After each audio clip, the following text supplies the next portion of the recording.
হাইপের শিক্ষার্থী বন্ধুরা সবাইকে রমজানের শুভেচ্ছা জানিয়ে আমরা এইচএসসি আইসিটির চতুর্থ অধ্যায়ে এইচটিএমএল এর এই যে আমাদের তৃতীয় নাম্বার লেকচার, অর্থাৎ আগে আমরা বেসিক ক্লাস দেন আমরা কিছু বক্সের অঙ্ক সলভ করেছি। আজকে আমরা এই প্রশ্নটা সলভ করবো ইনশাআল্লাহ। তো চলো আমরা শুরু করি। আশা করতেছি তোমরা যারা পূর্বের ক্লাসটা দেখোনি তারা অবশ্যই পূর্বের ক্লাসটা দেখে আসবা, তাহলে আজকের ক্লাসটা বুঝতে একটু তোমার জন্য সহজ হবে। তো প্রথমে আমরা এই বক্সের প্রশ্নগুলো সলভ করার জন্য আমরা দুইটা অ্যাঙ্গেল ব্র্যাকেটের মাঝখানে এইচটিএমএল লিখে নিই। এরপরে আমরা লিখে নেব বডি, দেন আমাদের টেবিল বর্ডার কত 1। এই আমি ধরে নিচ্ছি তোমরা সবাই পূর্বের ক্লাসটা দেখে আসছো, কারণ এইগুলো আমি পূর্বের ক্লাসে ডিটেইলসে বুঝিয়েছি। প্রথমে অ্যাঙ্গেল ব্র্যাকেটের মধ্যে লিখতে হয় এইচটিএমএল, দেন বডি। এরপরে যেহেতু এই তথ্যটা একটা টেবিলের মধ্যে আছে এই জন্য টেবিল বর্ডার, আর এই দাগটা যদি স্বাভাবিক হয় অর্থাৎ বেশি মোটা না হয় এই জন্য আমরা 1 দেব। তুমি চাইলে একটু মোটা করার জন্য 2, 3, 4 বসাইতে পারো, তবে 1 লেখাটাই সবচেয়ে বেটার যদি প্রশ্নে উল্লেখ করা না থাকে। তো এরপর আমরা কি করব, এরপরে আমরা গত ক্লাসে বলেছিলাম যে আমরা বাম থেকে ডানে গেলে বলি সারি, আর উপর থেকে নিচের দিকে আসবে কলাম। সারি বা রো এটা হচ্ছে আমাদের কলাম।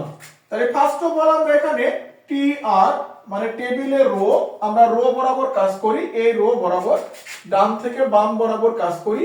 তাহলে টি আর মানে টেবিলের রো, তাহলে টেবিলের রো দিয়ে শুরু করলাম। আর ফার্স্টে আমাদের দেওয়া আছে কি সাবজেক্ট। তাহলে সাবজেক্ট একটা কি বলো, হেডিং না ডাটা? সাবজেক্ট একটা হেডিং হবে না ডাটা হবে? তোমাদের গত ক্লাসে শিখিয়েছিলাম যদি কোন নাম দ্বারা একক কাউকে না বুঝিয়ে সমষ্টিগতভাবে সবাইকে বোঝায় তাহলে তাকে বলি আমরা হেডিং। তাকে কি বলি? হেডিং। আর যদি নির্দিষ্ট কোনো তথ্যকে বোঝায় তাহলে সেটাকে বলি আমরা ডাটা। তাহলে এখন বলো এই যে সাবজেক্টটা লেখা আছে, সাবজেক্ট দ্বারা কি নির্দিষ্ট কোনো বিষয়ের নাম বোঝায় নাকি সমষ্টিগতভাবে সমস্ত সাবজেক্টকে বোঝায়? হ্যাঁ, বুঝতে পারতেছো, সাবজেক্ট দ্বারা একক কোনো নামকে বোঝায় না। যেমন আইসিটি, ফিজিক্স, কেমিস্ট্রি, বায়োলজি এদেরকে বোঝায় না, বরঞ্চ সমস্ত বিষয়গুলোকে বোঝায়। এই জন্য আমাদের এই সাবজেক্ট হবে একটা কি বলো, হেডিং। সাবজেক্ট কি হবে? হেডিং হবে। তো আমরা হেডিং এর জন্য লিখি টি এইচ, টেবিলের হেডিং। এরপর আমরা লিখবো সাবজেক্ট, দেন আমরা আবার এখানে টি এইচ টা ক্লোজ করব। এরপরে থাকবে আমাদের জিপিএ, সেম একই ভাবে জিপিও একটা হেডিং হবে, কারণ জিপিএ দ্বারা আমরা নির্দিষ্ট কোনো রেজাল্টটাকে বোঝাচ্ছি না যে 4 পয়েন্ট বা 3 পয়েন্ট বা এ প্লাস এইটাকে বোঝায় না, বরং সমস্ত রেজাল্টের সমষ্টিকে বোঝায়। তাহলে যেহেতু আমাদের জিপিএ লেখা শেষ অর্থাৎ সামনে আর কোনো ডকুমেন্ট নাই, তো আমরা এবার এখান থেকে টিআরটা ক্লোজ করে নেব। দেন আমরা একই ভাবে আবার রো বরাবর শুরু করব। তো টেবিলের রো মানে টি আর, দেন আইসিটি একটা নির্দিষ্ট সাবজেক্ট অর্থাৎ টিডি, টেবিলের ডাটা। আইসিটি দ্বারা কিন্তু নির্দিষ্ট একটা বইকেই বোঝায়, এই জন্য আইসিটি হবে টিডি বা টেবিলের ডাটা। তাহলে এখানে লিখে দেবো আইসিটি, দেন আমরা টিডি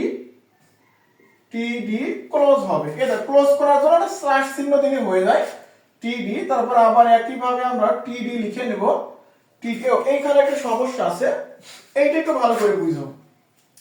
আমরা এখানে টিআর দ্বারা টেবিলের রোটাকে বোঝালাম, ঠিক আছে, আইসিটি এইটা লেখা হয়ে গেছে, এটা লেখা হয়ে গেছে।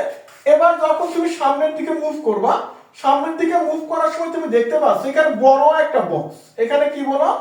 বড় একটা বক্স। তো বক্সের কি প্রবলেম হয়েছে?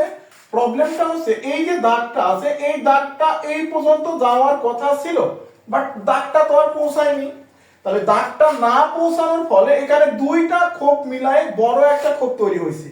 তাহলে বলো যদি এই দাগটা এখানে পৌঁছাতো তাহলে কয়টা ঘর উৎপন্ন হতো? দুইটা ঘর।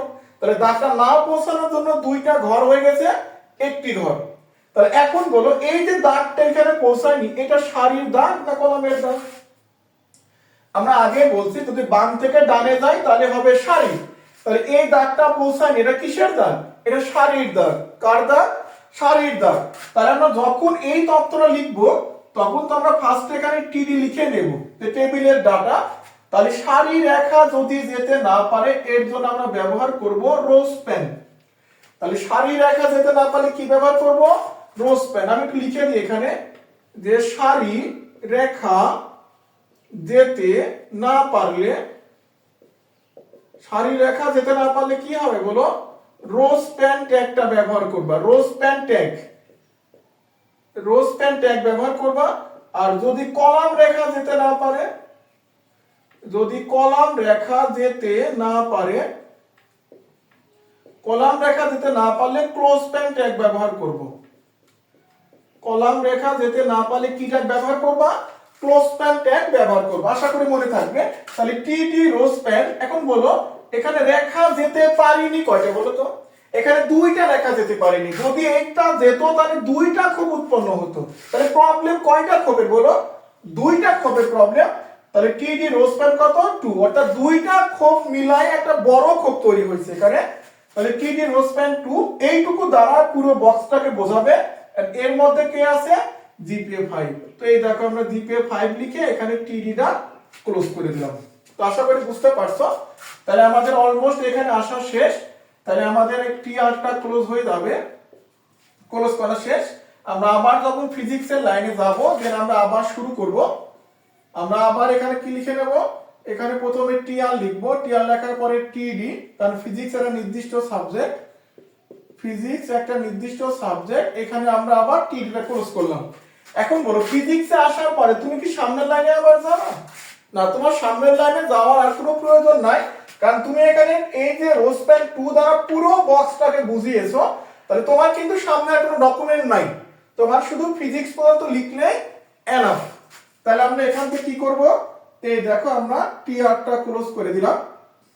তাহলে টিআরটা ক্লোজ করলাম। তারপরে আমরা একই ভাবে প্রথমে আমরা টেবিল ক্লোজ করব, তারপরে আমরা বডি ক্লোজ করব, এরপরে আমরা এইচটিএমএল ক্লোজ করব। তাহলে এই হচ্ছে আমাদের কলাম রেখায় প্রবলেম কিন্তু একটা অঙ্ক। তো আশা করি সবাই বুঝতে পারছো। বাসায় এক একবার প্র্যাকটিস করলে এই ধরনের প্রশ্নগুলো অনেক সহজ লাগবে। তো আমরা আগামী ক্লাসে যদি কলাম রেখা যেতে না পারে তাহলে আসলে প্রশ্নটা কিভাবে সলভ করতে হয় সেই বিষয়ে আলোচনা করব। তো এতক্ষণ আমাদের সাথে থাকার জন্য ধন্যবাদ। আমাদের পরবর্তী ক্লাস দেখার আমন্ত্রণ রইল। আসসালামু আলাইকুম।